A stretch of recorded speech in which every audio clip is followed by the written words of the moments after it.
Very proud to put these debates on, and our point really is to raise the level of public discourse by bringing an argumentation to the stage that really is civil, fair-minded, and where the debaters respect each other, and we think we hit that target. And we have this whole thing going because Robert Rosenkranz founded Intelligence Squared US for Us back in 2006. And he is the driving force behind this program. And what we do at the beginning of every debate is bring him out to the stage to talk a little bit about why we're doing this particular topic at this particular time. I'm dying to hear what he has to say about this one. So let's please welcome to the stage Mr. Robert Rosenkranz.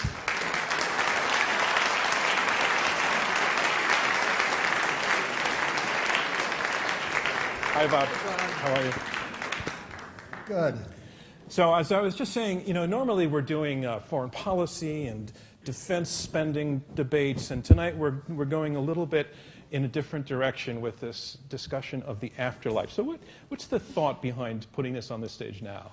Well, one of the things that kind of got me to think that this would be a very interesting debate is a sermon I heard in a Catholic church many, many years ago, in which the priest was challenging people to believe in an afterlife. And the argument he made was quasi-scientific. He said, imagine a fetus in his mother's womb that's almost ready to be born, 9-month, full-term baby, and you're trying to convey to this baby what's about to happen, that it's going to have an incredibly painful experience going through the birth canal, that its ties to its mother, through which it's getting all kinds of nutrients and all oxygen, is going to be severed. But not to worry, there's going to be a great life afterwards. There's going to be all kinds of experiences and sensory things and development and emotional growth and just an incredible world that you cannot imagine. And when you think about that, of course, you say, of course you could, there's no way to communicate that. And there's no way that the baby could understand it. And yet we all know it's true. So it kind of invites you to think, is it possible that there's something that we cannot imagine, that we don't understand, but nonetheless is true about life after death? I mean, I want to ask you one point about the approach we're taking to this, but before I get that, do you have a lot of these epiphanies in churches? Well, I'm Jewish, actually, but... the Jews do have the highest resurrection rate in the world.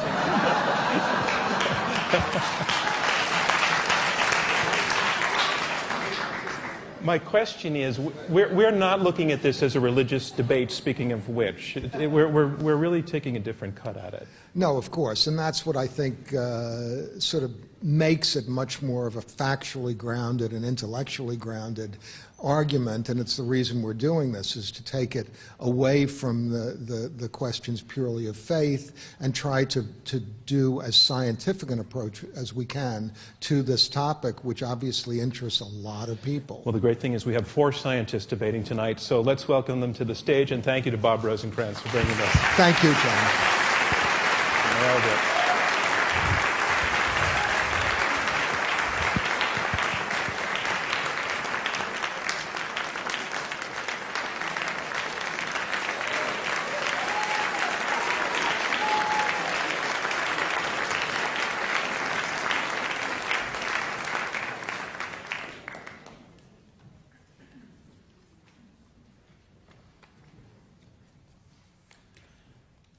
Okay, now I can see. And I just want to actually invite one more round of applause to Bob Rosenkranz for making this all possible.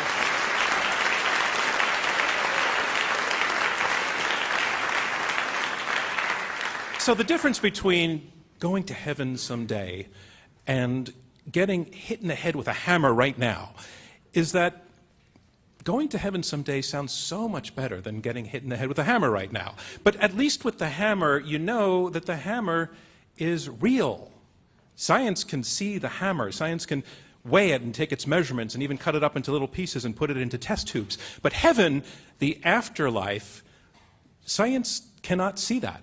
Not with a telescope, not with a microscope.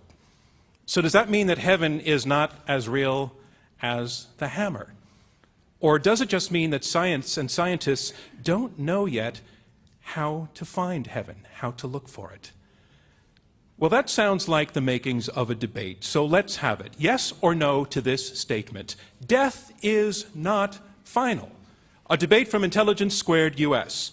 I'm John Donvan. We have 4 superbly qualified debaters, scientists all, but they divide on this issue. Death is not final. They will argue 2 against 2, for and against. We are at the Kaufman Music Center in New York City. As always, our debate will go in 3 rounds, and then the live audience votes to choose the winner, and only one side wins. Let's meet our debaters and the team arguing for the motion, death is not final. Please, ladies and gentlemen, welcome Eben Alexander.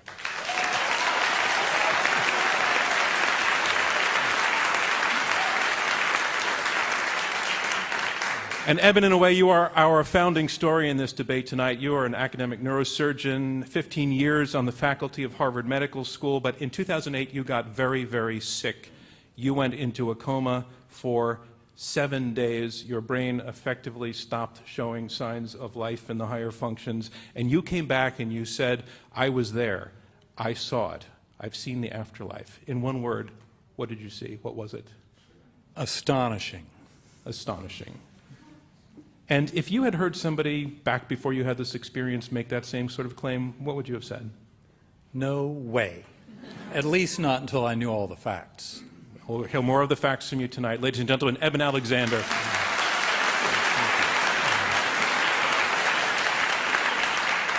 And Eben, your partner is? My very good friend, Dr. Raymond Moody. Ladies and gentlemen, Raymond Moody.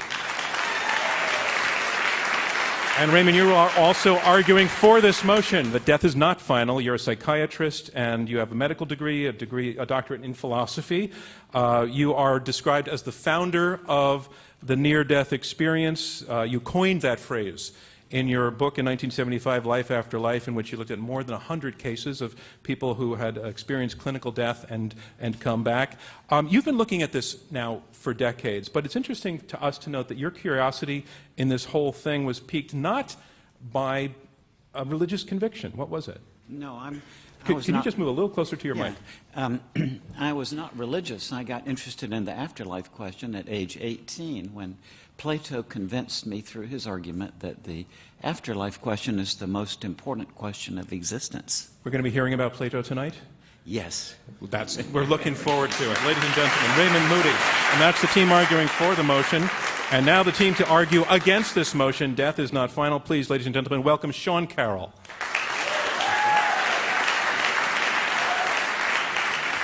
Sean, you are a physicist at the California Institute of Technology. Your research focuses on fundamental physics and cosmology, the study and the origin and the evolution of the universe. You've written a lot of books, including The Particle at the End of the Universe, which is about the quest to discover the Higgs boson, which is a celebrity among particles.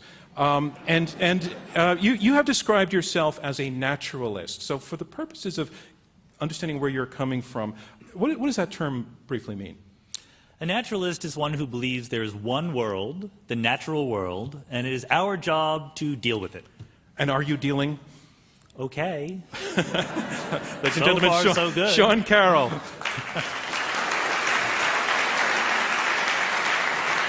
And Sean, tell us who your partner is. The talented and charming Steven Novella. Ladies and gentlemen, Steven Novella. Steven, you are also arguing against the motion that death is not final. You are a neurologist at Yale School of Medicine. You're the founder of the website Science-Based Medicine, co-founder of the New England Skeptical Society. We sense, there's a theme running through this. The Skeptic's Guide to the Universe is your podcast. So you're doing all of this neurology. Why did you decide to put yourself out there as a skeptic? Well, I had briefly considered a career in interpretive dance, but sadly I had to conclude that my talents lay elsewhere, so I thought science skepticism was a good match. The dance of skepticism. Dance of skepticism. I'll work on that. All right. Ladies and gentlemen, welcome to our debaters tonight. And This is a debate. Our motion is death is not final, and in this debate we go in 3 rounds, and only one side will win, and that side will be chosen by you, our live audience. By the time this debate has ended, we will have asked you to vote twice, once before the debate and once again afterwards, to tell us where you stand on this motion, and the team whose numbers have changed the most in percentage point terms will be declared our winner. So let's go to the first vote. If you go to those keypads at your seat, look again at the motion on the screens. Death is not final. If you are for this motion, push number 1. If you are against it, push number 2. And if you're undecided, push number 3, which is, by the way, a perfectly honorable position with which to start this debate. You can ignore the other keys, and if you push the wrong one, just correct yourself and the system will lock in your last vote. And we're going to wrap this up in about 12 seconds.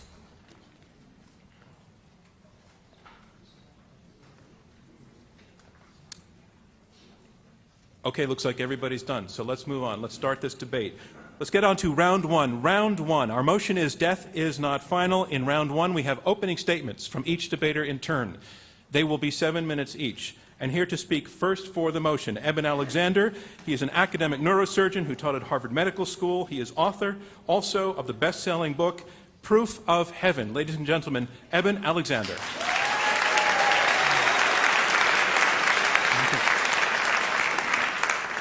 Thank you very much, John. I've been an academic neurosurgeon for over 20 years, and I fully believed in reductive materialism, our modern conventional science. In fact, 6 years ago, I would have been sitting over on that side of the stage with Stephen and Sean. Now, at that time, I believed that the brain creates mind and consciousness, that we have no free will, that it's birth to death and nothing more. Then something happened.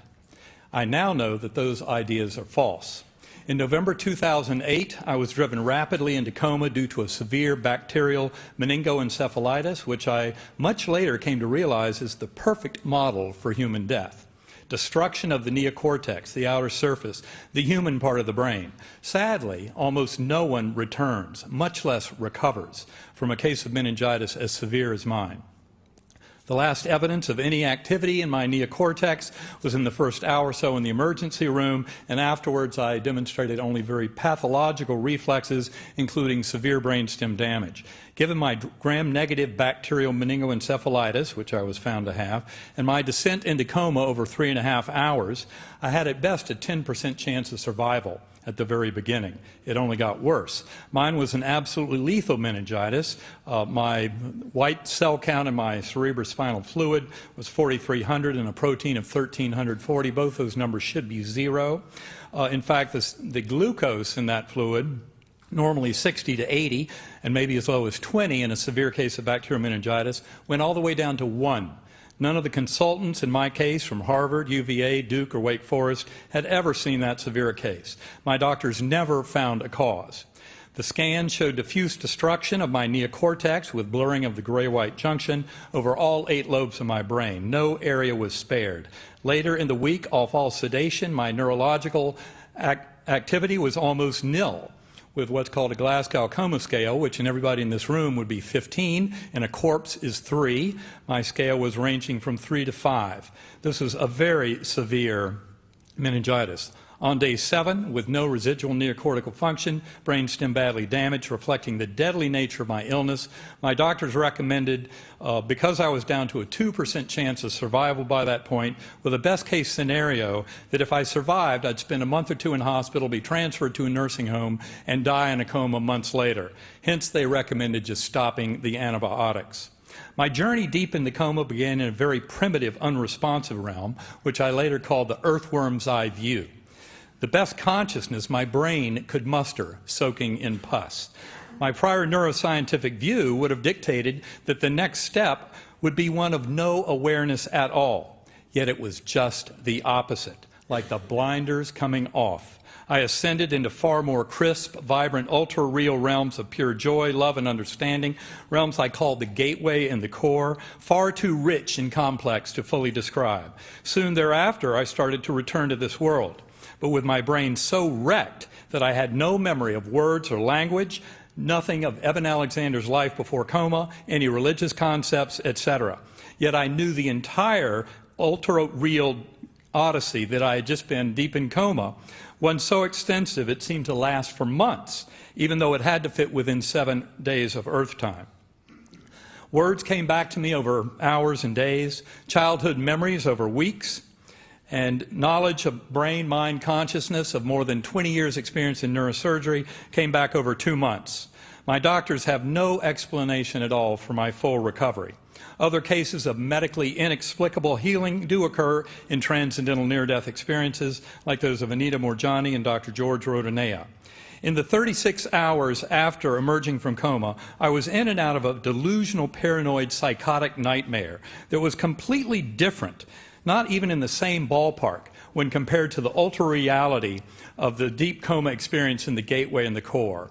Those experiences deep in coma seemed way too real to be real. My doctors, believing that the brain creates consciousness and knowing the destruction they had seen in my brain, had told me that I could not have had any such experience in the depths of coma, and therefore just to forget about it. I knew I'd experienced something, and sensed that it had to do with a fundamental flaw in the models of consciousness and the role of the neocortex. Early on, I tried to explain all of this as a brain-based phenomenon based on my old paradigm, writing it up as a report for the neuroscience literature. It's important that when I was emerging from that coma, I saw 6 faces at the very end, and these were faces that were very important in helping me to realize that the entire coma experience happened between days 1 and 5 of my coma and not at the very end. Over those weeks of recording my experience after coma, I also began to talk with my doctors and review my medical records, especially neurological examinations and the scans, and came to realize just how deathly ill I was, and how there was no way that such an ultra-real, crisp and vibrant experience could have happened in my physical brain. Modern neuroscientific ideas of the neocortex and consciousness would dictate that I should have experienced nothing at all beyond that earthworm's eye view. I wrote the entire experience down, 20,000 words that I wrote over 6 weeks, before I read anything about near-death experiences. I'd never read that literature before. Initially, I was very worried that the memories would fade. Those memories are as sharp today as when they happened. Memories of the delusional, paranoid, psychotic nightmare that occurred over those 36 hours after I came out of coma faded within weeks. Very different origin. I had never read the NDE literature before and was shocked to find that the experience seemed hyper-real in over half of NDE accounts, and the memories do not fade like those of hallucinations, dreams, confabulations, or drug effects. People recount their own NDE stories to me by the hundreds, usually starting, "I've never told anyone this before, but," even from over 50 years ago, as if they happened yesterday.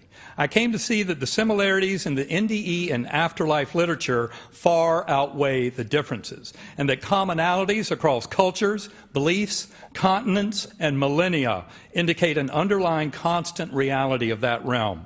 Many of the petty differences are due to our being so restricted by our earthly language. This is not like we're describing a trip to Disneyland. Personal biases and religious beliefs might taint the telling of those stories, but the core similarities remain striking. Eben Alexander, I'm sorry, and thank you very much. Your time is up. Thank you, ladies and gentlemen. Eben Alexander. Our motion is Death is Not Final, and here to speak against this motion, Sean Carroll. He is a physicist at the California Institute of Technology. He is the author of several books, including The Particle at the End of the Universe. Ladies and gentlemen, Sean Carroll. Thanks, John. It's a pleasure to be here defending such a cheerful and uplifting proposition as death is, in fact, final. Driving around the streets of Los Angeles, where I live, you can't help but notice these gigantic billboards telling us, "All men must die." It turns out they're advertisements for Game of Thrones, but I thought that they were advertisements for our event here tonight. It's a similarly, not quite as happy message as we might like to accept. Fortunately, we can open Dr. Alexander's book. It begins with a quote from Albert Einstein. Einstein says, "A man should look for what is, not for what he thinks should be." To which I would like to reply, exactly. We human beings are not always perfectly rational. Let me tell this shocking news to you. We are bundles of cognitive biases, and one of the strongest biases we have is that we go easy on propositions that we would like to be true. What we should, in fact, do is go especially skeptical on propositions that we would like to be true, and even I want it to be true that death is not final. But we should hold something like that to an extraordinarily high standard of evidence. So what are we actually being asked to accept? What should we expect the world to be like if death were not actually final? For one thing, I would expect that the existence of souls persisting in the afterlife should be perfectly obvious. It should be just as clear that heaven exists as it is clear that Canada exists. But in fact, it seems that the souls persisting in the afterlife are kind of shy. They don't talk to us, except sometimes they do talk to us. I would expect also that when people did have near-death experiences and really talk to other souls in the afterlife, that they would come back with consistent, interesting, non-trivial stories to tell. But in fact, when Christians have near-death experiences, they often say they've met Jesus. When Hindus have near-death experiences, they meet Hindu deities. There was a little girl who had a near-death experience, and she met a portly man wearing a red cap. She met Santa Claus. And we are told by some defenders of this that, well, Jesus dressed up as Santa Claus so as not to scare the little girl.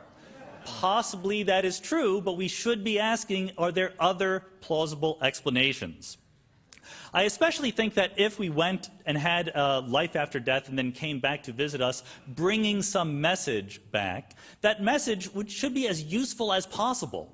We are told that, people have after-death experiences and they come back saying, you know what? Love is really important. I agree with that, but actually I knew it already. What I would like to know is a cure for Alzheimer's disease. What I would like to know is something that I didn't already know brought back to us, but it seems that the souls in the afterlife tend to speak in platitudes. The story that we're told of life after death doesn't really hang together. What we have are personal testimonies, like that from Dr. Alexander. So people say with very sincere voices that what they experienced was totally real.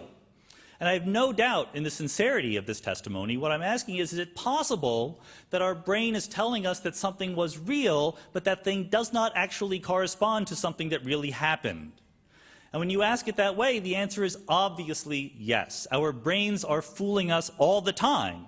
Steve Novella, my partner, will tell us about the neuroscience behind this, but basically our brains are not like video recorders or photo albums. They're more like little theaters. When we try to remember something, it's much like imagining something that hasn't happened. It's more like running a script than reviewing a tape. And that's why when we dream, when we hallucinate, when we have a near-death experience, it is just as vivid as something that actually happened. In the legal community, they will tell you that eyewitnesses who tell you that have a certain sincerity and conviction that their eyewitness testimony is true, that conviction is essentially uncorrelated with how true it actually is. The vividness or reality of a memory does not tell us that it was really real. So what is going on? We had this informal idea that there is a soul that sort of is a blob of spirit energy that takes up residence near the brain and drives us around like a soccer mom driving an SUV. But we've known for a long time that this picture doesn't make sense. Back in the 1600s, Princess Elizabeth of Bohemia carried on a correspondence with René Descartes, who was trying to defend mind-body dualism. And Elizabeth demanded to know, how could something immaterial like the soul affect something material like the brain or the body? Descartes was never able to answer that question, and these days, science has gone way beyond that. We know a lot more about what is happening. We can literally see memories being formed. We can see the chemical changes in neurons. So the soul is supposed to also have memories. How do the memories get from the neurons to the soul? We know that brains often have false memories in them. Does the soul in the afterlife carry those false memories, or are they somehow corrected after death? We even know the laws of physics by which the atoms, the electrons, the elementary particles in our brains behave. We know the equations that the electrons that are responsible for chemistry obey. And there's no ambiguity in these equations. They could always be wrong. It is always possible to say, well, we just don't know what is going on. that's fine. But what we have is the evidence of every experiment ever done telling us that these equations are correct. To overcome that, we would need very, very strong evidence. Just one experiment telling us how the soul is pushing around the chemicals in our brain, but we don't have that. What science says is that life, or consciousness, is not a substance like water or air. It is a process, like fire. When you put out the flame on a candle, the flame doesn't go anywhere, it simply stops. And that is what happens when we die.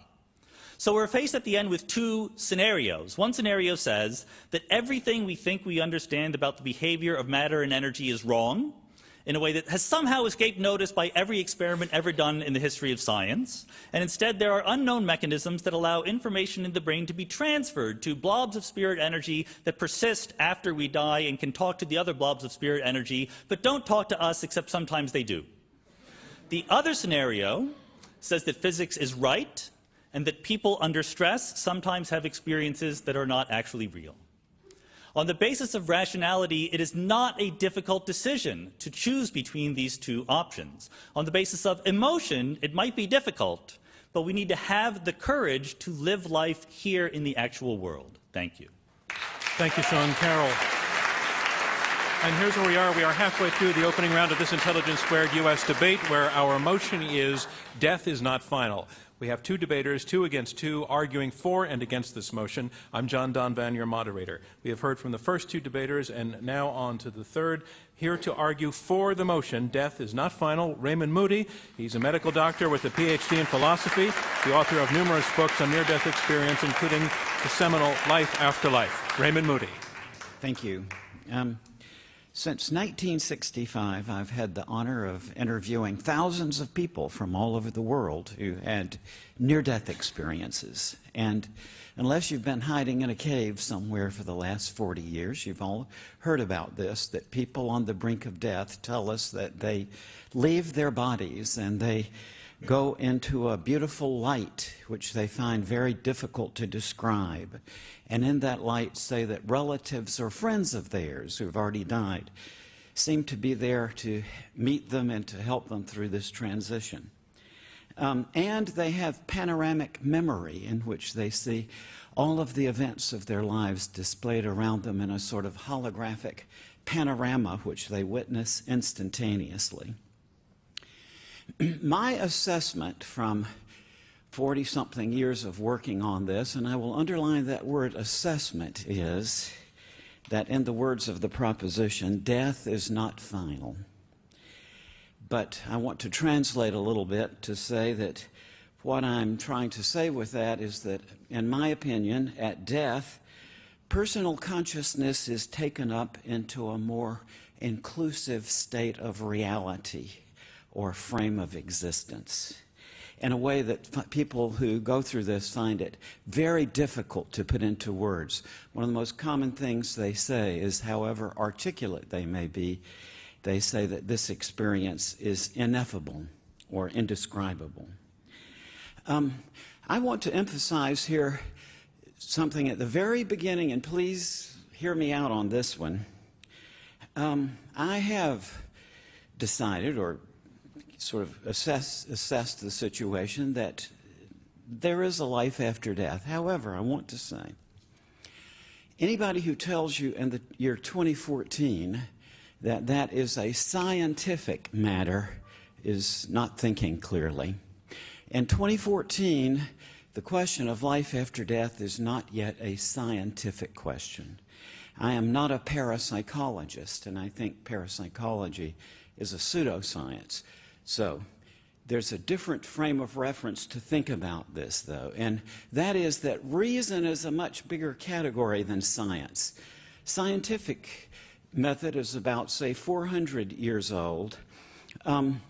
Reason itself is about 2,300 years old, a much bigger institution that includes history and philosophy and literary theory and the law, in addition to scientific thinking.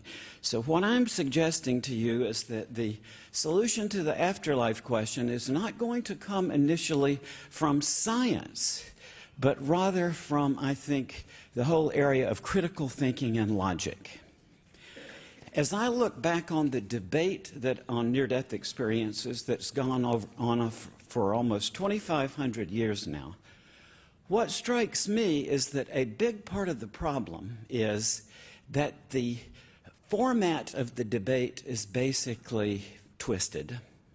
Since Democritus and Plato fought this out 2,300 years ago, the way we've debated this is we say that some people look at these near-death experiences and they take it at face value, as Plato did, and they say, well, this is an indicator of an afterlife. Other people, Democritus being an example, said, as Democritus famously did, there is no such thing as a moment of death, implying that, therefore, that what he's getting at is that these near-death experiences are just the patient's perception of the winding down process of the body. The trouble with this whole debate is that that format of debate itself is incoherent. We can't keep debating it that way. Let me give you an indication of why. All of the elements that we think of as a near-death experience, getting out of the body, going into this light, seeing a panoramic review of one's life, seeing apparitions of the deceased, occur very commonly not just to people who almost die and are brought back, but rather to the healthy and uninjured bystanders at the bedside of someone else. Shared death experiences, as I call these.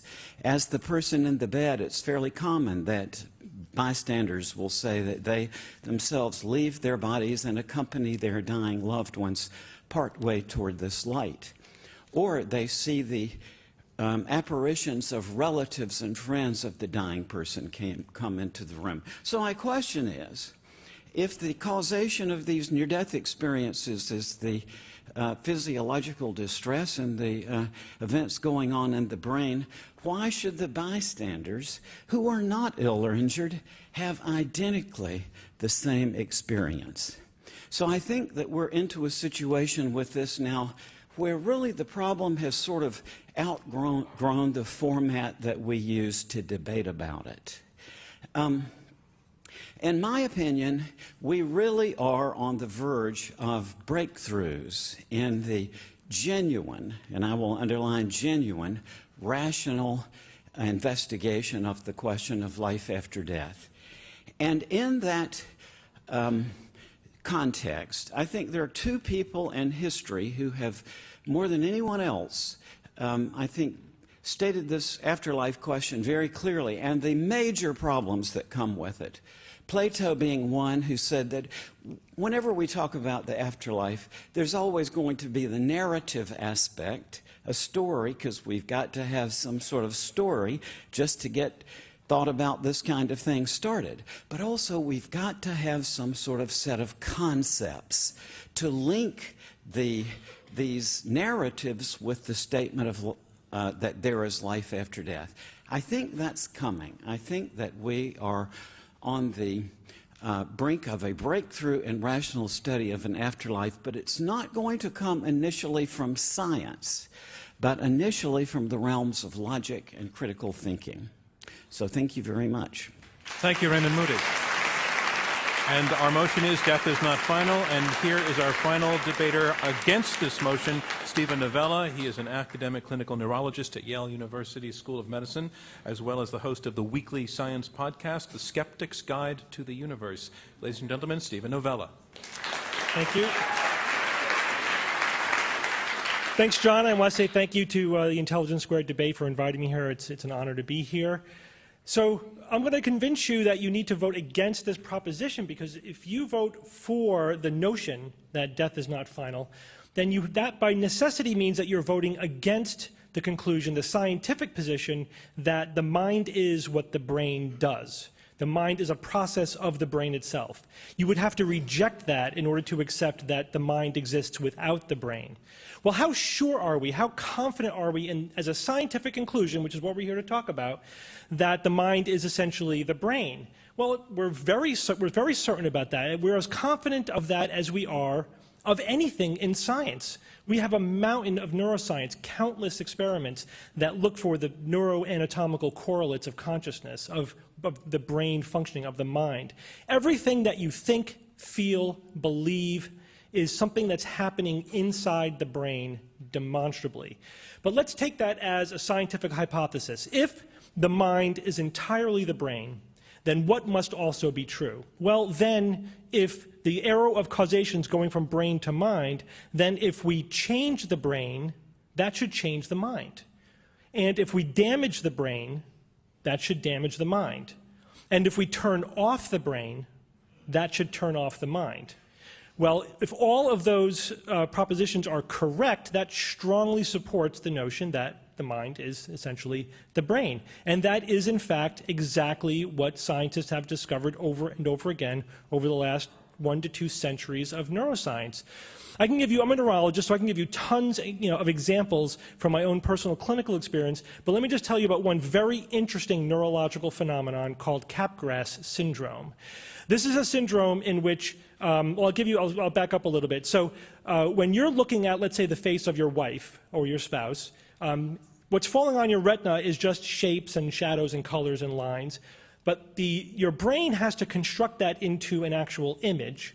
But then it also has to give meaning to the image. It has to tell you that these shapes are, in fact, a face.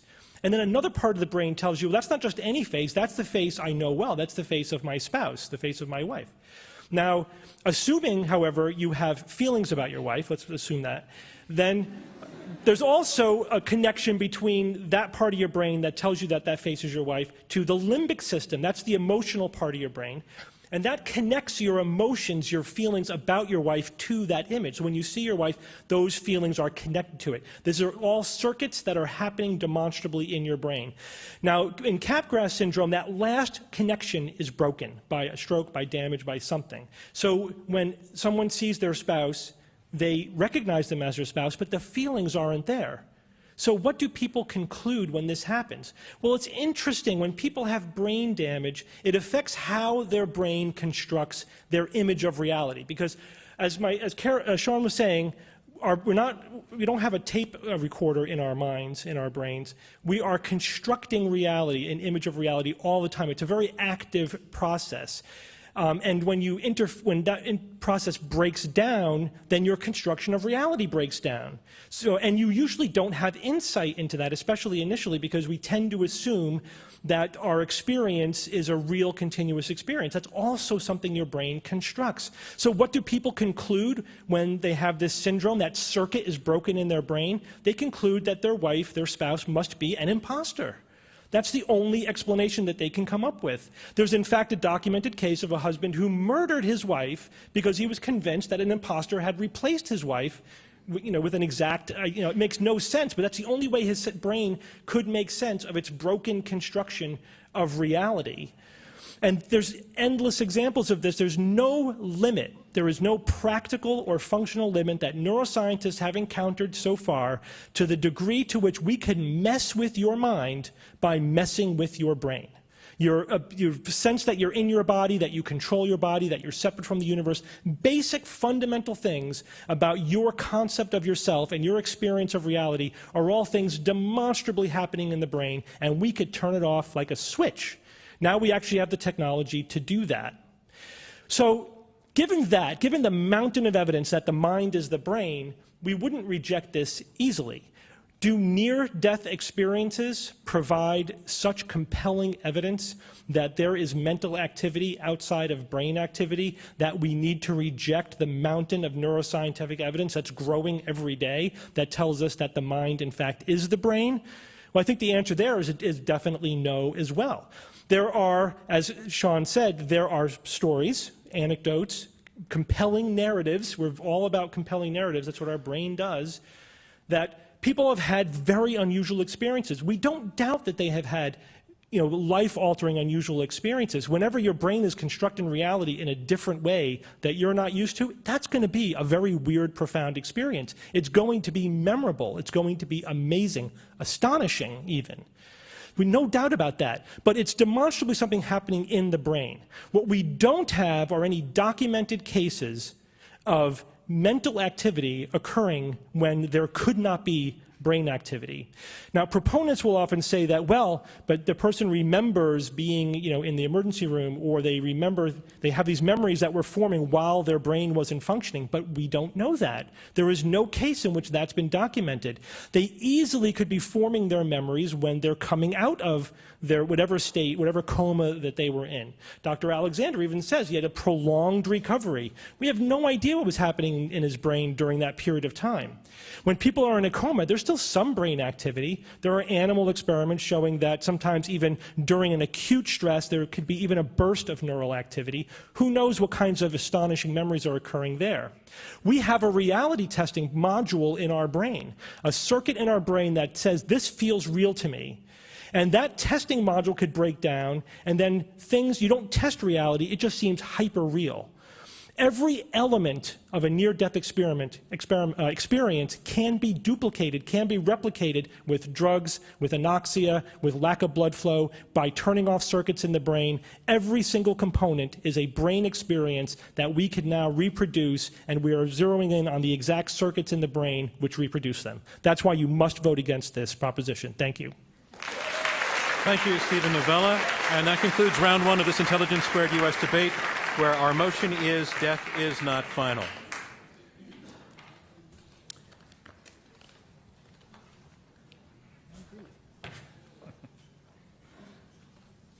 Now we move on to round two. Round two is where the debaters address one another and take questions from me and from you in the live audience. Our motion is this: death is not final. We have two teams of two arguing for and against this motion. We have Eben Alexander and Raymond Moody, who have made a presentation based very significantly on the personal experience of Eben Alexander.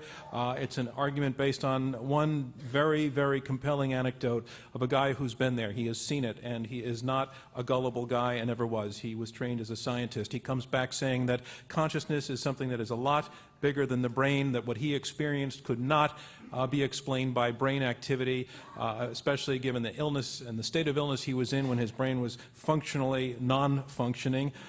They're also arguing that there are thousands and thousands of cases like this and that there is a consistency to these cases. At the same time, they say that science cannot prove that the afterlife exists, but that through the use of reason and logic, we can get to that conclusion in a way that laboratory experiments cannot. The team arguing against the motion, Sean Carroll and Steven Novella, they agree with their opponents that science cannot prove that there is an afterlife, but they also say that science can more or less tell us that there is not and cannot be an afterlife, that the existence of an afterlife would not fit in with everything else that we know about how the way the world works, that there are all sorts of other possible biological explanations for the experiences that people come back and describe, and that psychologically we're wired to want to believe in the story of an afterlife, and that wiring influences the kinds of accounts that come back. So there are a lot of ways to take cuts at the debate, at this debate, based on what we have seen so far.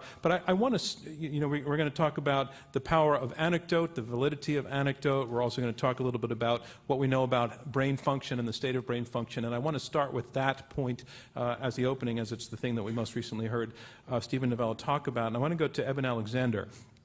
And Eben, this debate is not Eben Alexander on trial. We agree with that, but you're the one with the experience. You've had, I think you also, your partner, Ray Moody, did you have enough near-death experience? No, okay. I didn't either, just for the record. Eben, your opponents are arguing that what you said you experienced can be explained by what we already know about the brain. That, as they put it, you had a real experience about something that was not real. And I think we all understand the logic of what they're saying. That could be the case. Could it not be the case?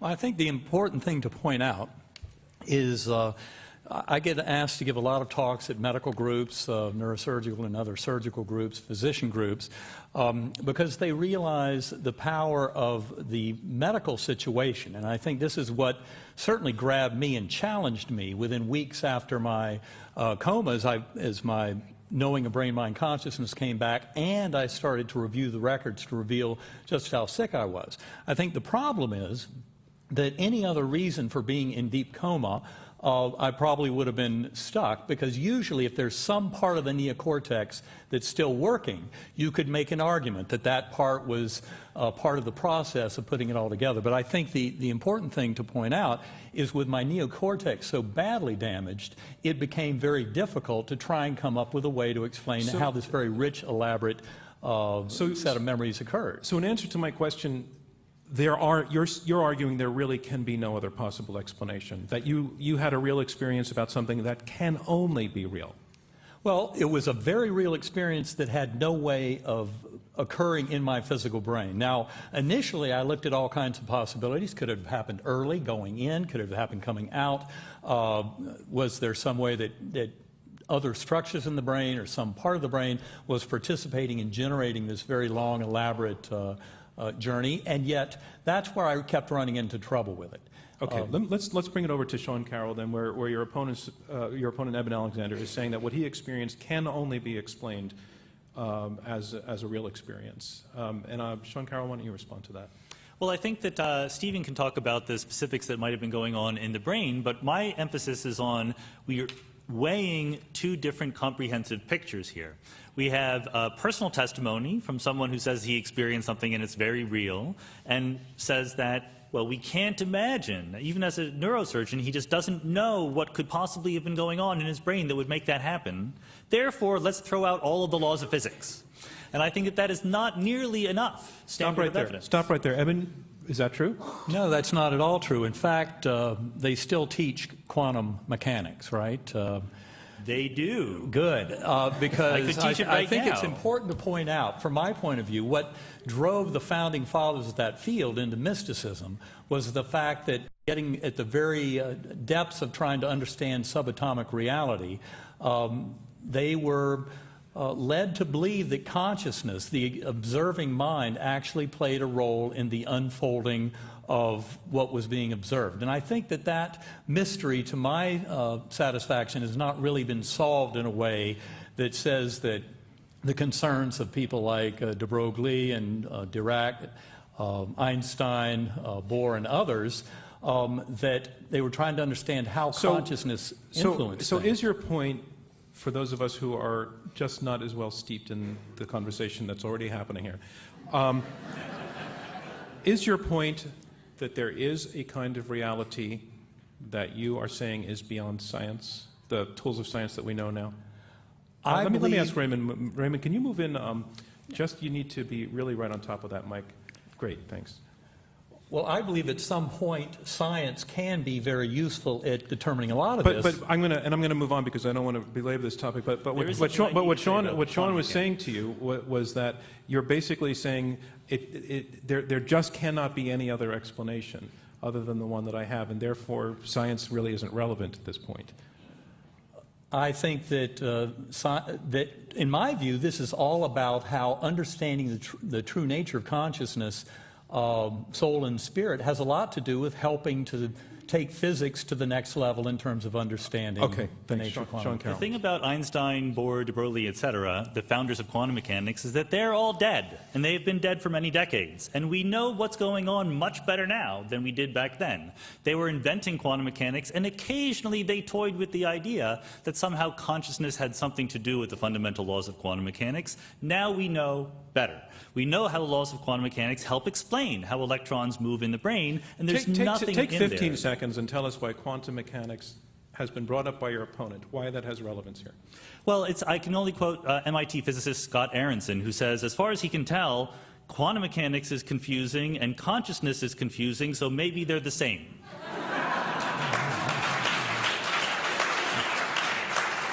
Raymond Moody, let's bring you into the conversation. Really, I think in reality what we're dealing with here is not a scientifically decidable issue, but a philosophical question. And what it's called is the mind-body problem, probably first articulated in the West by Pythagoras, but there have been many, many different theories of it. The one that's current in the neurosciences is called epiphenomenalism, which says, in effect, that there is no independent reality to what we experience as consciousness, but it's a secondary byproduct of the primary reality, which is the brain and the electrochemical events going on in the brain.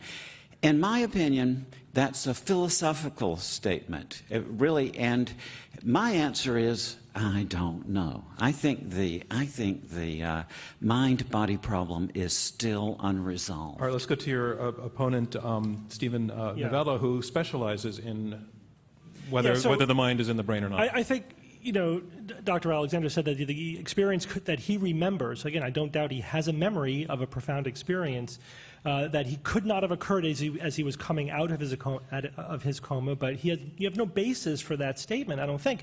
That you have no sense of time. Your brain also constructs your sense of time. And when your brain is only partially working, you can have experiences that are hyper-real, that are bizarre, that, you know, it's hard for you to reconstruct. And then your memory struggles to sort of construct a narrative that makes sense. It takes these bits and pieces of things that were firing in your head when you were in this semi-conscious state, and it constructs a narrative out of it, based usually culturally on your pre-existing beliefs. You know, things like near-death experiences, whether, you know, as Moody said, if you got to be in a cave, not to know. You're providing a lot of other ways that what Eben says could have happened, could not have happened anyway. Okay, so consistent with what we know about I want to take that back to Eben then. So your opponent, Stephen Novella, has just laid out many scenarios in which what you experienced could have been real to you, but not real. Well, I would say and what are your responses to his specifics? Well, the interesting thing to me in looking back on it is the fact that, you know, I started for a very long time in what I call this earthworm eye view, a very primitive, coarse, unresponsive realm that had absolutely no kind of interactivity to it, and yet I remember that prolonged period. And that's what I said earlier, is that the next step beyond that should have been one of no awareness at all. And yet what really happened was the blinders coming off and emerging into this far grander reality that was much crisper than your responses to your opponent's criticisms keep returning to what I saw. This is what I saw, this is what I experienced. And that's not a response to the point he made that there are other ways in which you could have seen what you saw. So that's what I want you to do, is to respond to Stephen Novella's, you know, 2 or 3 scenarios for ways in which what you experienced may have been generated by your ill brain.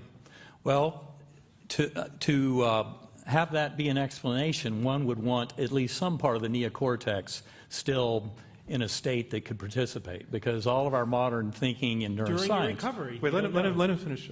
Go ahead. ...is that there really was no part of my brain. I mean, the factors that showed me when it happened, which was between days 1 and 5 and not at the end on coming out of it, basically those are part of the experience itself that, to me, were very difficult to explain, because they showed that it happened when my doctors told me my brain was way too sick to manufacture anything. Okay, so that's a very solid answer. He's saying his brain was flat. Nothing was going on. Therefore, the kinds of experiences you are saying his brain could have generated, they could not have generated. It was shut. We don't know, and he didn't give an answer to the question of when did those memories form. We don't know. They were not necessarily happening when you were at your worst, and when you were at your worst, there wasn't the kind of functional monitoring that we would have needed to know that your brain was not functioning at all. We don't know that. We saw anatomically it had edema, swelling,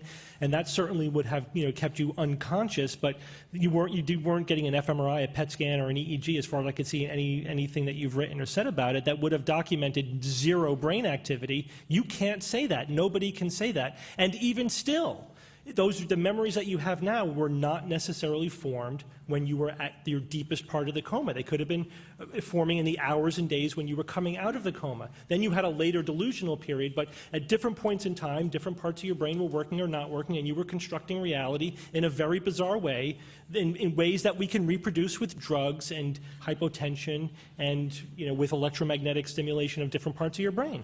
Is that valid, that the entire near-death experience, as described by thousands of people, can be recreated by drugs and putting electricity across the brain? No, I would say that's not true at all. There are tremendous examples of people encountering souls of departed loved ones, learning information that they couldn't possibly learn in any other way. You had said earlier that there were no cases of any of these memories being generated when the brain was out, and yet there are examples of that, where the brain, people under deep anesthesia with complete circulatory arrest, things like that, where they do have some astonishing stories of getting information that it doesn't seem to be any other way that they could have gotten it. So those cases are out there. But those cases are not, controlled or documented. So in other words, that we don't know that they couldn't have gotten that information any other way. A lot of those cases, I've read them, they're like cold readings. You're getting information that is either plausible or later was retrofitted to the scenario. It's all a lot of special pleading, the same kind of information you get from a psychic. It's not controlled scientific information. There are, in fact, attempts at putting controls in place, like putting playing cards on top of a shelf that could only be viewed if you were actually floating above the ceiling. And to the extent that those have been done, no one has been able to demonstrate any information that could only have been obtained while they were extracorporeal, floating above their body. And by the way, we could make you float above your body. Raymond Moody, did you want to comment, or I can go back to Evan? Because I actually want to move on to a different point that was made, and that was, Sean Carroll, you were making the point that we're wired to want this to be true. We're wired to want to shape strange events into narratives, and into narratives that we particularly like. And my response to that is, maybe that's true, but that doesn't necessarily mean that's what happened over here. And there's a little bit of an argumentum ad hominem thing about it, is you're not a reliable reporter because you just want that to be true. And I sort of like to, it's a little bit insulting almost, to say you can't be trusted because you want everything to be happy. Respond to that. I hope it's not insulting. It's certainly not ad hominem, because the message is that nobody can be trusted. I think that is part of what science has taught us, that if someone makes an extraordinary claim, the very first questions we should be asking ourselves are, number one, is there a different, simpler, alternative explanation? And number two, how would we know if our purported explanation were false? How would we disprove it? How could we possibly test this idea? And I think that, when you look at the bigger picture of how the universe works, how the laws of physics work, the enormous success of understanding matter, energy, the brain, life, everything that we've had, there's just an enormous presumption against the idea that somehow, through ways that there are no equations, no experiments, or no direct evidence to tell us, the information in our brains persists after we die and is there forever in talking to other people who died. So it's just a matter of presumption. There's plenty of things that I would like to be true, and I have been tricked into believing they're true, so I know that I should be especially skeptical about them. All right, Raymond Moody, you're the philosopher on the panel, and you've said that this is essentially a philosophical question. Mm-hmm. So take on what Sean Carroll has just said from the philosophical point of view. What I would say about what Sean says is I agree with it up to a point, in the sense that, yes, I love physics too. I was an astronomer from the age of 7 and so on, and I accept there's a physical realm and so on. But that doesn't rule out that there could be a state of being that doesn't operate by physical principles. I noticed, Sean, when you were trying to think of some other realm, you were thinking in terms of energy or soul substance or whatever, but I'm talking about something entirely different. It's, there's no inconceivability in thinking that everything that we know is true, and yet there is a higher dimension or a higher domain of existence that sort of, in which this one is included. But listen, I mean, I think that's a perfect thing to have said in this debate, because it illustrates the difference here. No evidence was given for this claim. No reason to believe it was given. All we are given is, well, maybe it's true and you can't absolutely disprove it. Maybe it is conceivable. We have laws of physics that tell us how the moon moves around the earth, and they work very well. It is conceivable that there are also angels living inside the moon guiding it around in exactly the way that Newton's laws tell us. But we don't take that seriously as an idea because there's no need for it or evidence for it. So the question is not, is it conceivable that there are other realms? The question is the evidence in favor of that other realm so overwhelming that it causes us to dismiss the enormous successes of physics, chemistry, biology, and neuroscience? No, I would say absolutely not. It doesn't require you to dismiss the findings of science to... Come over here to this side. We'll welcome you. We'll put your chair over here. And yet, you know, I think it's entirely conceivable that there's some other domain of existence over this, that some people gain access to it sometimes, and I know hundreds and hundreds of them. And how would we know if there weren't? You know something? You're right about the falsifiability problem, Sean. That's very big in the afterlife question. But I think the way that this is going to work out is that what we need to do is to prepare people in advance before they ever have a near-death experience in new ways of thinking about these things. You know, the standard objection to mystical experience has always been, as A.J. Ayer put it, that if the mystic tells us that he can't possibly describe what he experienced, then he's got to admit that he's talking unintelligibly when he talks about it. And that's the problem that we can change, because I think But Ray, your arguments, and I'm not taking sides on this, but my role on this to some degree is to push the arguments on both sides. What you're saying sort of reminds me of the editorial to Virginia about Santa Claus written in the 19th century, in which Frank Church, who wrote this editorial, said to the little girl, "Do you see fairies dancing on the front lawn?" "No, of course you don't, but that doesn't mean that they're not there." And I feel to some degree that's the argument you're presenting is, no, we can't prove it, but that doesn't mean it's not real. What my argument... And I just need you again to come close to the mic. Yes. Thanks. My argument is that when thousands and thousands of people whose judgment I trust in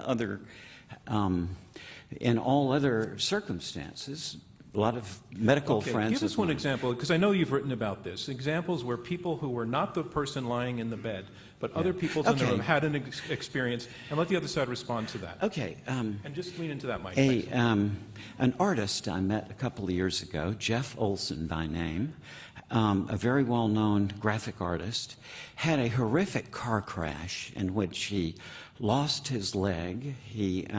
His wife was killed instantly, and he had a profound near-death experience. As he was thinking about this, and you know, what am I going to do about this? His doctor had not been informed about this, so he decided to write this story up, and then he wanted to use the name of his doctor. So he called the doctor and invited him to lunch.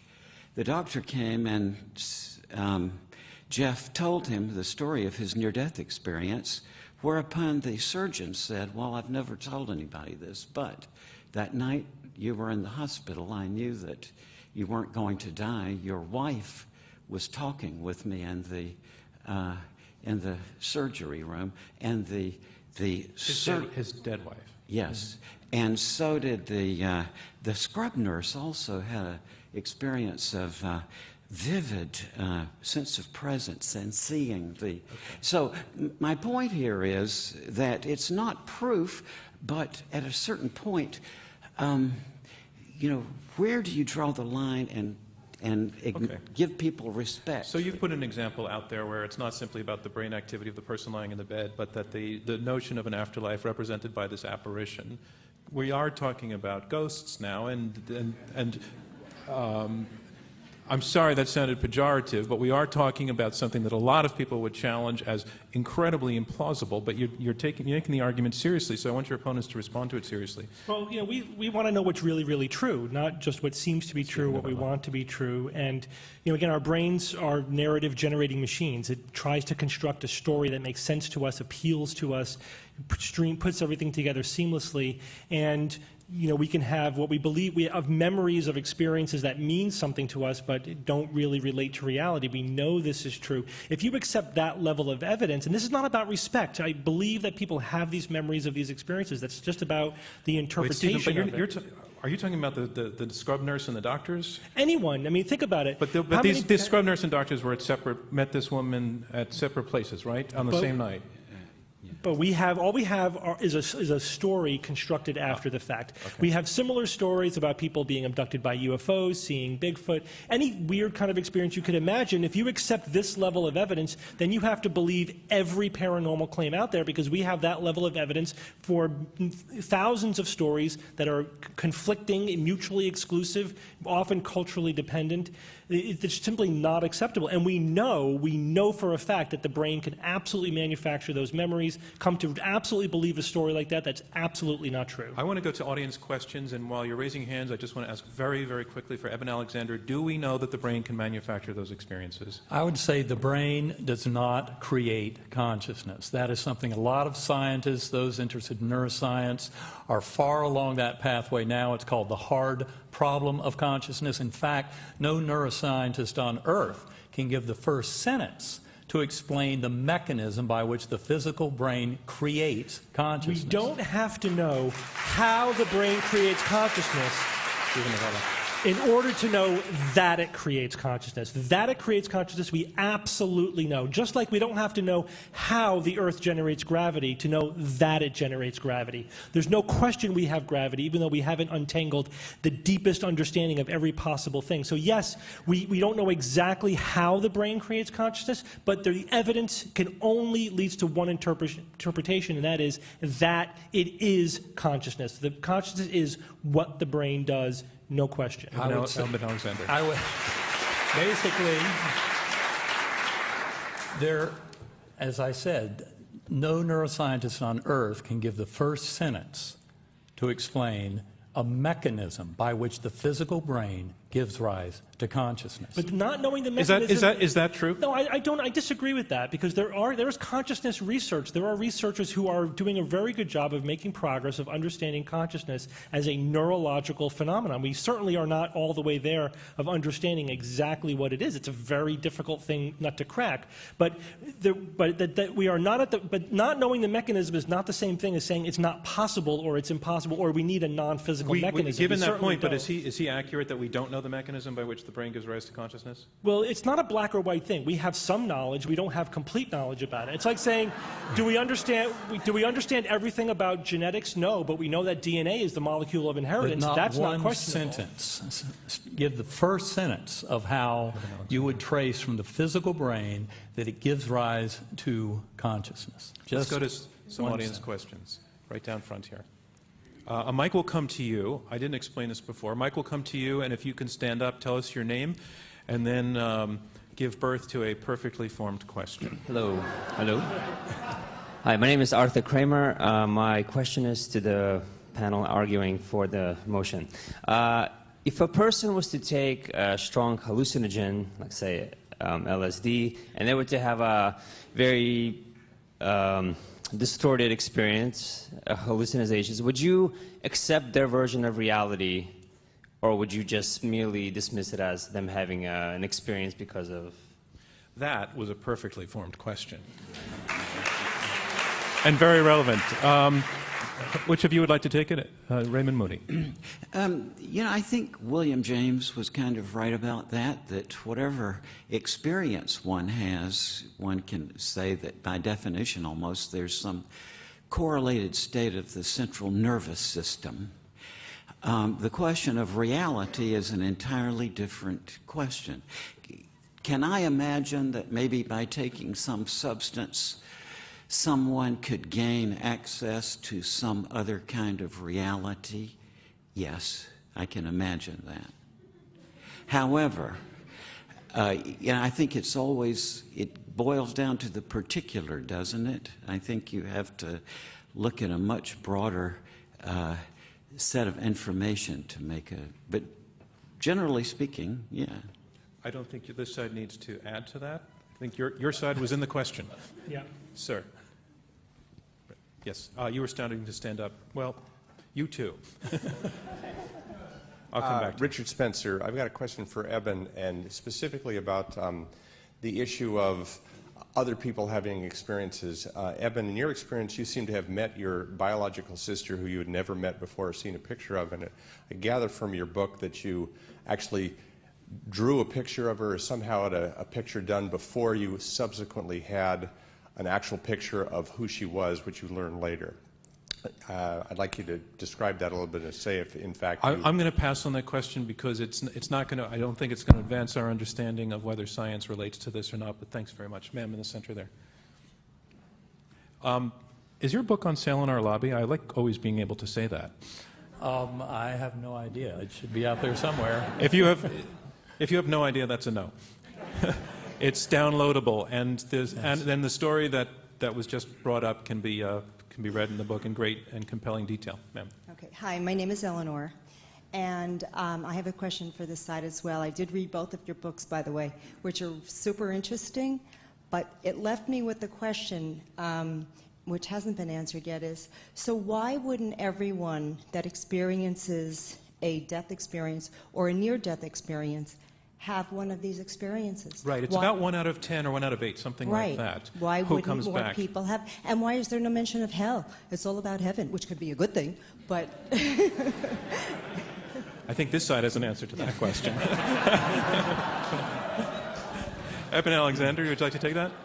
Well, I think that to me is a very interesting question. The number out there is roughly 15%, 20% of people who have a medical situation that might lead to a near-death experience. About 15 to 20% seem to report them. That's a historical figure that I think is probably low because it comes from an era when we weren't asking people to volunteer that kind of information. I think the actual number is probably higher.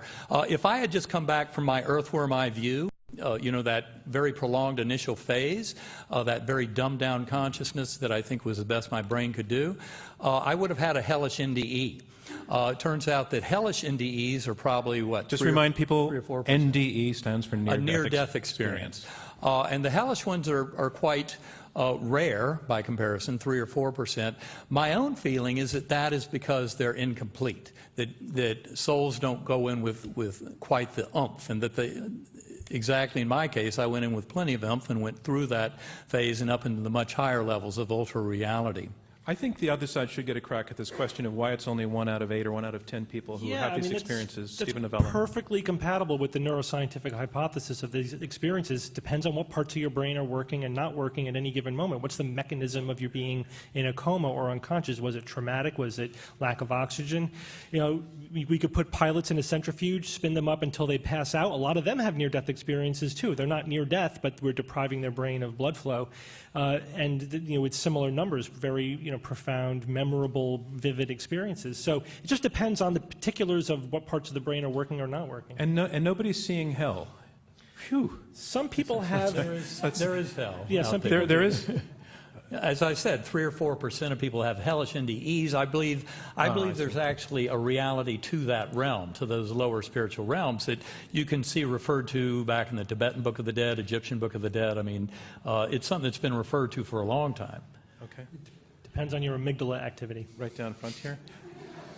If anybody's upstairs, I apologize. I can't see you whatsoever. But if you'd like to ask a question, I see you come through the doors to the rear downstairs. I'll try to call on you. What is the one thing that you would need to know that would make you believe them even a little bit? So I just want to clarify that as a question to the side arguing against the motion. Stephen Novella. For me, I'm open to evidence for anything. What I would need to see is some information that the people having the experience gained through no other mechanism. So then there are experiments ongoing. Preliminary ones have been negative. There are bigger ones ongoing to see if people could, for example, look at on the top shelf and see a card that's placed there that you could only see if you were actually floating above, near the ceiling.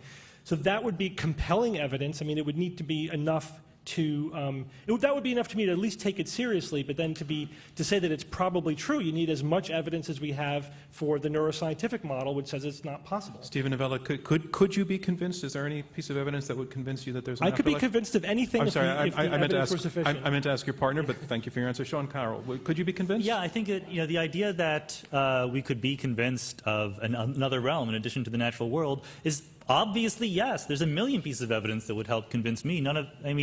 If there's a ghost in the room that could lift up that glass right now, then I would be convinced.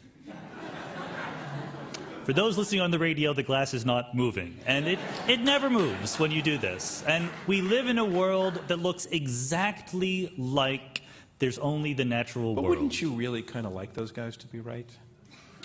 Wouldn't it be great? Yes and no. I think that there's obviously advantages. Yeah. I don't What would want be to the die. disadvantages?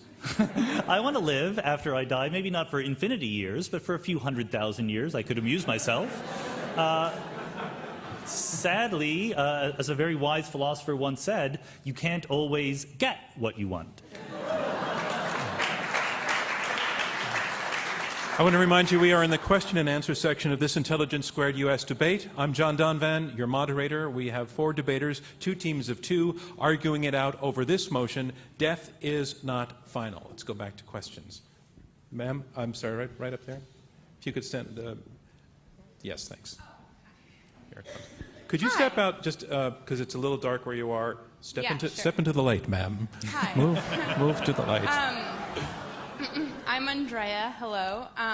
I wanted to ask a question to the pro side, which is, what is your definition of final? Because in your description of what it was like in this, what you called sort of a transcendental state, you were feeling things, but it didn't seem as if you could do anything, as if you were really talking to anyone. So I wanted to know what your definition of final is. How will that help you vote on the motion, seriously? Because, you know, if the motion is death is not final, so if they have to convince me that there's something beyond when the body, you know, decomposes into the earth, that doesn't end what we know to be life. So I wanted to know. But I think, I'm going to pass because I think that's the thrust of their entire argument is that unless I'm really missing your point, all they have argued is that death is not final. Am I missing something? I hope for some clarification on their definition of final, but if it seems as if that's I'm going to pass on it because I think, right down there? Okay.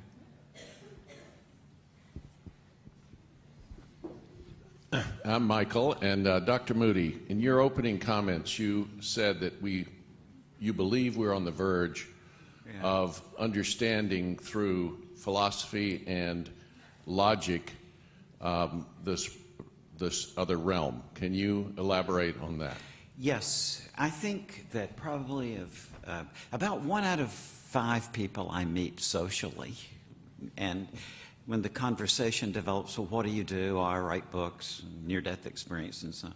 About 1 out of 10 people say, oh, I don't believe in life after death. When you're dead, you're dead. Then I go on and I ask them, well, how did you reach that conclusion? Most of them say, what are you talking about in the first place? Life after death is just illogical. And you know, the sentence, there is life after death, is a self-contradiction if you look up the words in the dictionary. And this may sound trivial, but this is really a major problem because it helps us understand why life after death is not yet a scientific question. The question is one of intelligibility. What does it mean?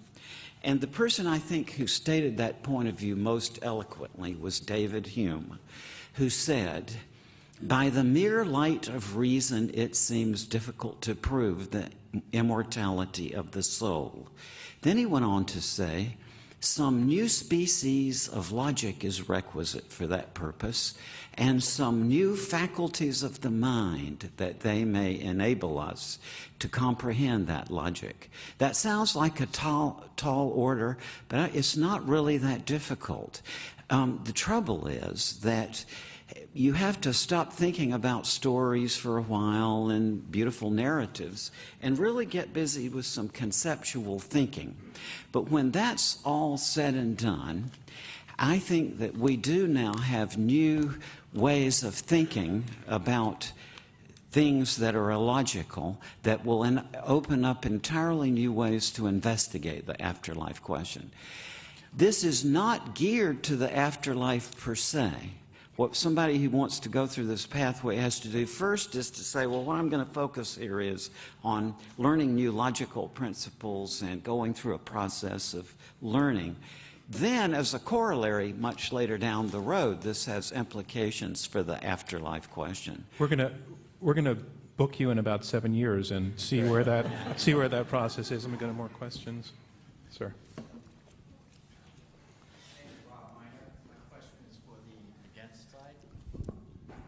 Thank you. How can you be so sure about your position when you base it upon what we now know in science, and by the mere fact of what we now know, we're constantly evolving in science? So how can you be so sure about your position when science may learn things that we don't yet know? Well, That's a pretty good question. That's a good question. Yeah. Stephen Novella.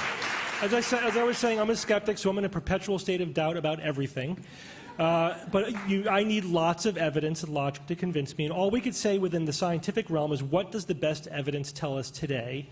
Right now we have lots of evidence that we could be highly confident in the conclusion that the mind is what the brain does. And we have no compelling evidence, only narratives and really dubious evidence against that proposition, against that notion, or for the notion that there is some consciousness separate from the brain. So the scientific conclusion today is that the mind is the brain. If new dramatic evidence comes to light that changes that, I will happily move along with the evidence. Sean Carroll, take a crack at the same question. I think it's a great question because there's this image, like when we're teaching high school in science, that it's a bunch of facts that are absolutely established, whereas professional scientists like to brag about the fact that, like Stephen just did, that we're always skeptical and we're always ready to throw out everything. And both are true, but because there's some intermediate ground. There are many, many things that science does not understand, and we're hoping to get better at it. Many, many things. And there are also some things that science does understand and are not going to go away. This table is made of atoms. We will improve our understanding of what an atom is, what the elementary particles and fields are that make it up, how they interact. That is not finished yet. We can do better. But 1 million years from now, our best scientific understanding will still say that the table is made of atoms. In my judgment, the current status of our scientific understanding, the parts that we're not going to give up, are enough to conclude that death is, in fact, final.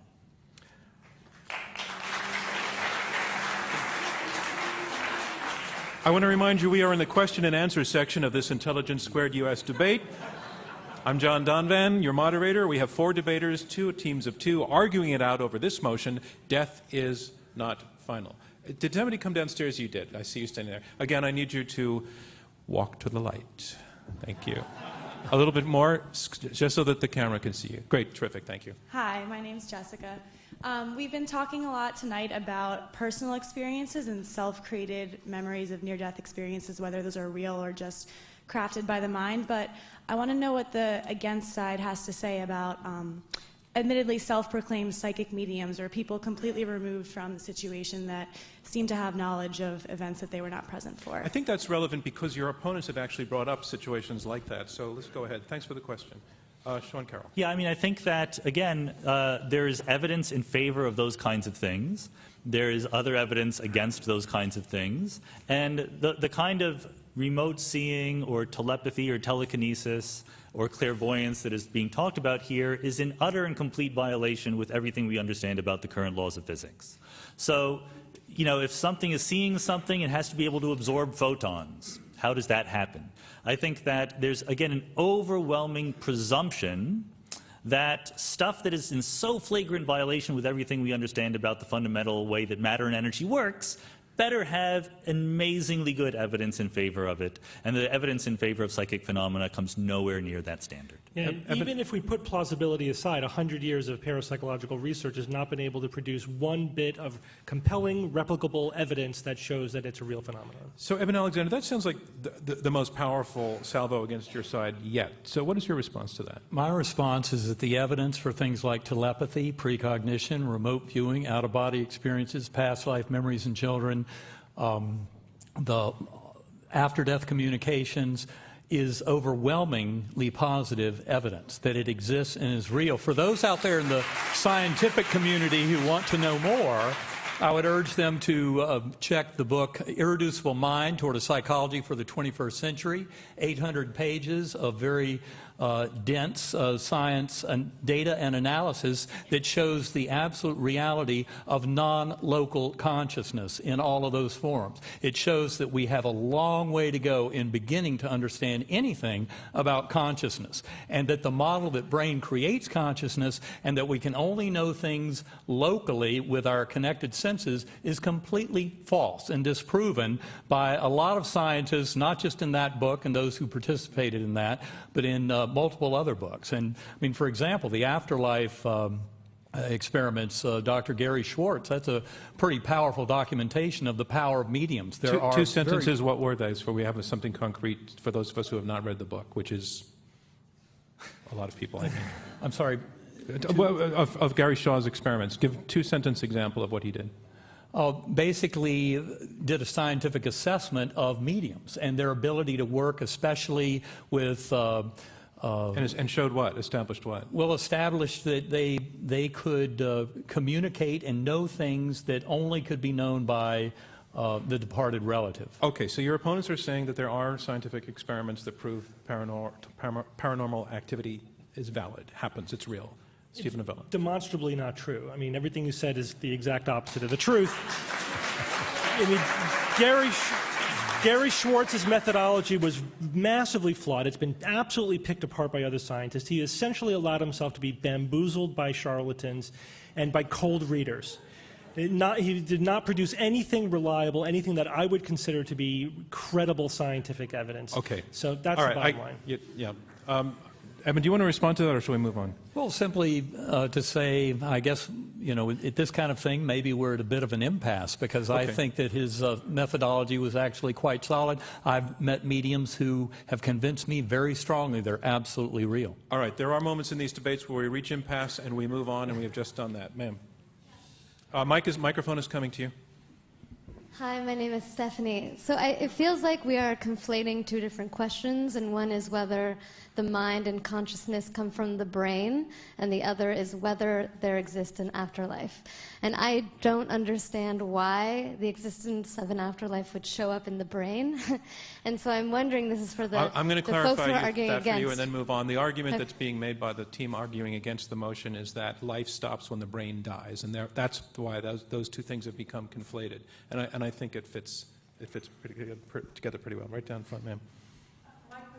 You need the mic too. My name is Jane, and my question is for the opposing side. We have energy while we're alive. Where does our energy go when we die? It doesn't go away. It's just in your atoms. They're just not continuing to live. It's exactly the same place the flame goes when you put out the candle. Does the other side want to? Does the other side want to take on the candle argument, or? I would say it's more a question of the information, you know, than the energy. It's not a conservation issue around energy. People often use that one to argue against soul being able to influence the material world. I would say it's much more a question of the information. And especially when you, as I said, for example, a very renowned skeptic and scientist, Carl Sagan, admitted that past life memories in children, the evidence for that is overwhelming. Oh, that's not true. And come on, Carl Sagan, please. He said that in his book, The Demon Haunted World, on page 302. He says exactly that. Here it is. I've read that book 100 times. Carl Sagan did not believe in past lives. He did not believe in anything paranormal or supernatural. That is just not true. Impasse on Carl Sagan. Question down front. Okay, building on the past life, I wanted to preface my question by saying I'm a student of Dr. Brian Weiss, who's an expert in past life memories. My question is actually for the against. I recently became aware of a study by a man named Dr. Kenneth Ring, who had done research around near-death experiences for people who were born in this lifetime blind. And they described having experiences of seeing and describing color and describing paintings and the color of the carpet. How can you explain that? Is there some kind of brain mapping that happens, that's inherently human, that doesn't, involve needing that particular sense. Okay. How can you explain we that? get that question. Go ahead. Who would like to take it? Stephen Novella? Yeah, I mean, I haven't read that particular study, so I don't have any detailed information about the specifics there. I'd certainly be interested in taking a look at it. But just the notion that somebody can explain something beyond their experience is not unusual. We are actually pretty creative, inventive people. You know, our human brains have no problem inventing things that we haven't directly experienced. So I would need to see details that could not be explained as a brain experience in order to find it compelling. And that concludes round 2 of this Intelligence Squared U.S. debate, where our motion is death is not final.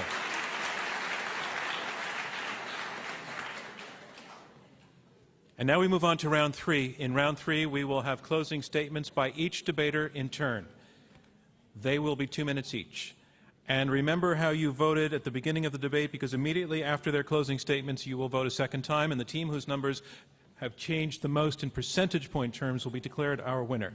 On to round 3, closing statements by each debater in turn. Our motion is death is not final, and here to summarize his position supporting the motion that death is not final, Eben Alexander, an academic neurosurgeon and author of the best-selling book, Proof of Heaven. Well, I would like to go back to what Sean had said about how consciousness is very confusing to us, as is quantum mechanics. And I would put out there, I think they're related. There's a reason why they're both so confusing. And that's, you can chuckle, but in fact, that's what drove brilliant people like Einstein and others into mysticism. And in fact, I would say that that mystery has only gotten much deeper over time. We have not answered that at all.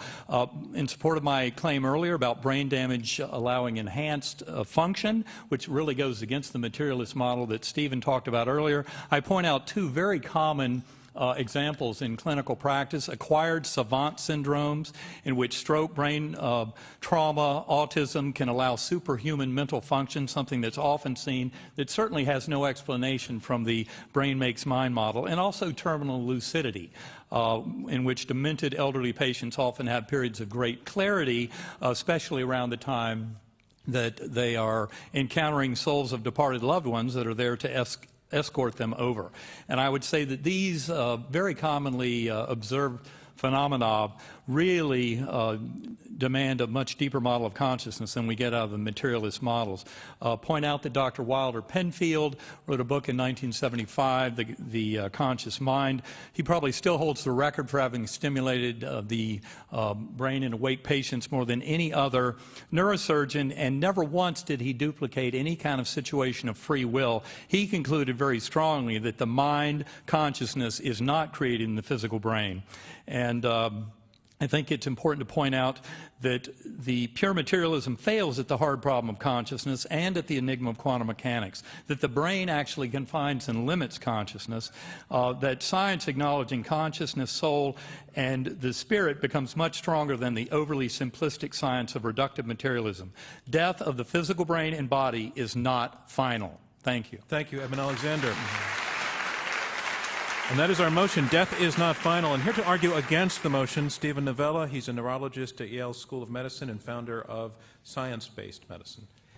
So up until a couple hundred years ago, every culture in the world believed that there was a life energy. They knew intuitively, they sensed that there was something fundamentally different about living things from non-living things. And they hypothesized that there must be some energy, some elan vital, spiritus, chi, whatever you call it, that fundamentally makes living things different than non-living things. But over the next 100, 150 years, basically the 19th into the 20th century, we discovered biochemistry and genetics and developmental biology and all different principles of biology until essentially there was nothing left for the life force to do. We had explained everything that living organisms had do, and we explored the blurry line between living and non-living, and we realized that there's no fundamental difference there. It's just as you get increased complexity, at some point you cross this fuzzy line and you're doing a process that we call life. Well, we're kind of going through the same process, or maybe a little bit delayed with consciousness. We understand that the brain causes consciousness. We certainly don't understand a lot about how it is produced exactly, but we're making progress. Our research paradigms are working quite well, thank you, and we're making lots of progress. It's just as irrational, if you will, to hypothesize that there is some magical energy or some non-corporeal thing, stuff, that is consciousness, as it was 200 years ago to say that, well, because we can't explain life, then we need a life force. We don't need a brain force, a mind force, any more than we needed a life force 200 years ago. The fact is that the neuroscientific community is progressing relentlessly with the paradigm that is materialist, reductionist. We're looking for neuroanatomical correlates of everything that the mind does, and that research program is very, very successful, and is how well an idea advances in science is more telling about how valuable it is, how true it is, than what our current state of knowledge is. Our current state of knowledge is always going to be incomplete. It doesn't mean that our ideas are wrong or are weak. That's why you have to vote against this proposition. Thank you, Stephen Novella. And the proposition is, death is not final. And here to summarize his position in support of the motion that death is not final, Raymond Moody. He's a medical doctor and author of the book Life After Life, in which he coined the term near-death experience. Raymond Moody. First of all, I want to say that to me, to this day, the notion of life after death is very counterintuitive. I think as a non-religious person, I had no background in that. It never occurred to me as a young astronomy buff that there might be something beyond this. I've been through a process now of 40 plus years that finally drove me into this situation where I'm sort of forced to say, almost against my will, that death is not final. There is a life after death. Basically, what happened to me was that hearing thousands of people with near-death experiences, hundreds of people with shared death experiences who had the identical experience we call a near-death experience, except they weren't ill or injured. They were simply there at the bedside of someone else who died. And I have seen joint transcendent experiences where, for example, a physician and a critically ill patient would have some sort of joint transcendent experience at the same time. That leads me to be forced almost into a position to say that I trust these people's judgment. It seems to me that they've been somewhere where I haven't been, and I can begin to put a little picture together of what they're talking about. So for that reason, I would say I'm on board. I think there is life after death. So vote, vote, vote for the afterlife.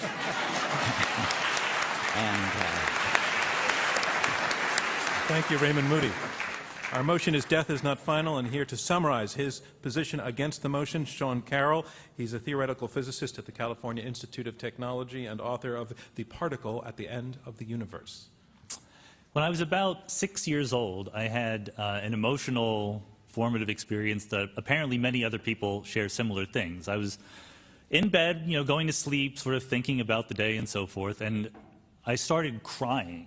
I was just bawling uncontrollably, so much so that my mom heard me from her bedroom and came running in and said, "What is wrong?"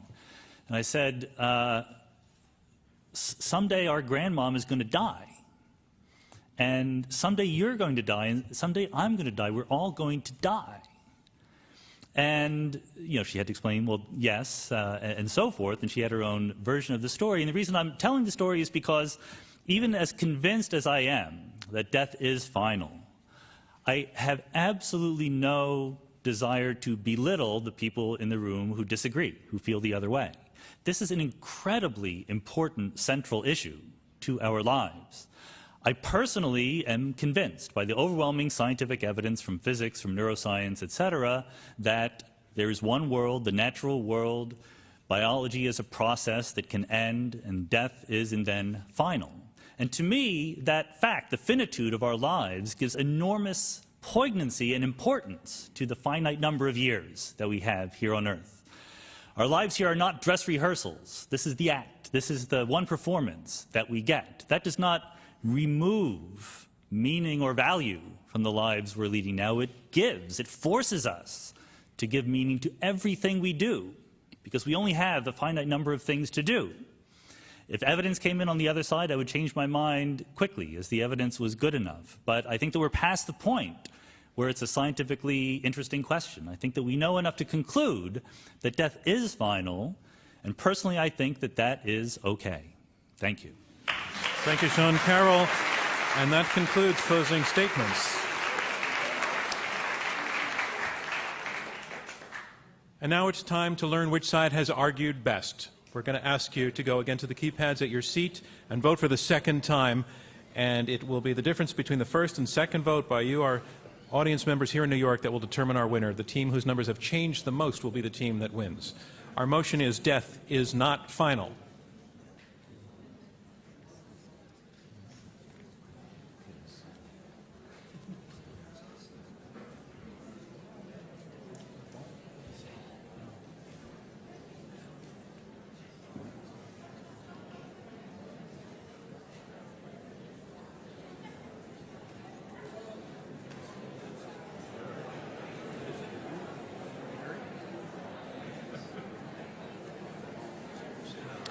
Okay, we good? We can lock out the system?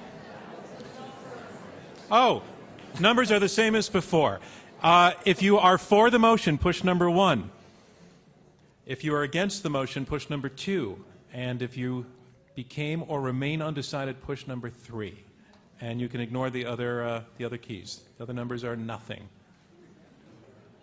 I'll give it another 15 seconds, and my apologies for that.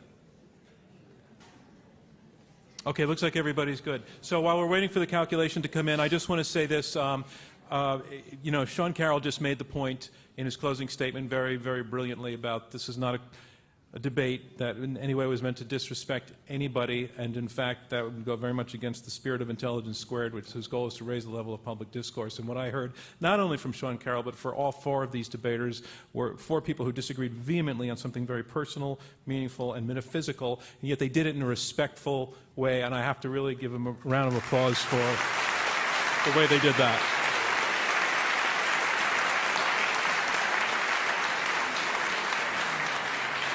And also to everybody who asked a question, including the questions we didn't take. It takes a lot of guts to get up in front of an audience and ask questions. Some of them were terrific, and the other ones were just darn interesting.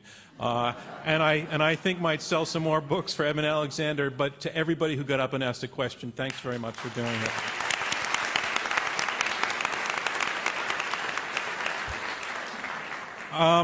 We would love to have you tweet about the debate. As I said at the beginning, our hashtag tonight is After Death. Our Twitter handle is @IQ2US. And this was our final debate of our spring season.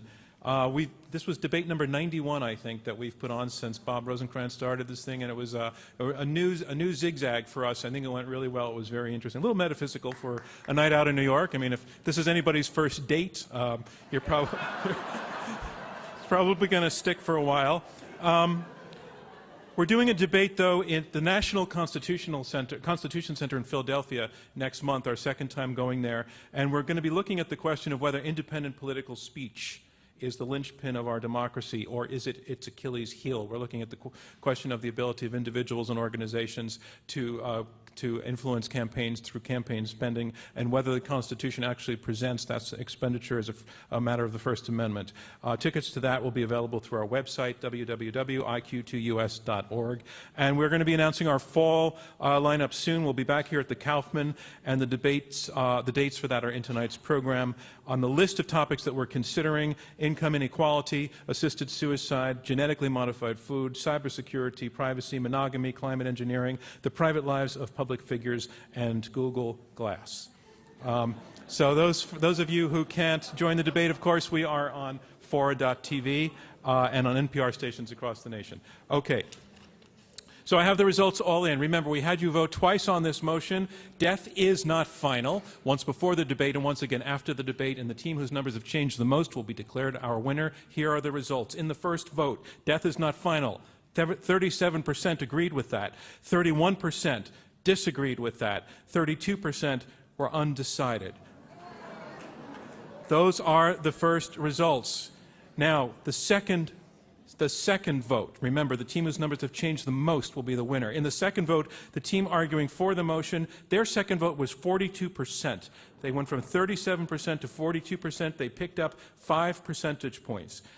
The team against the motion now. 5 percentage points is the number to beat. The team against the motion, they went through, their first vote was 31%. Their second vote was 46%. That's up 15%. The team arguing against the motion, death is not final, has won this debate, basically saying death is final. Sorry. Thanks very much, everyone. Thank you from me, John Donvan, and Intelligence Squared. We'll see you next time.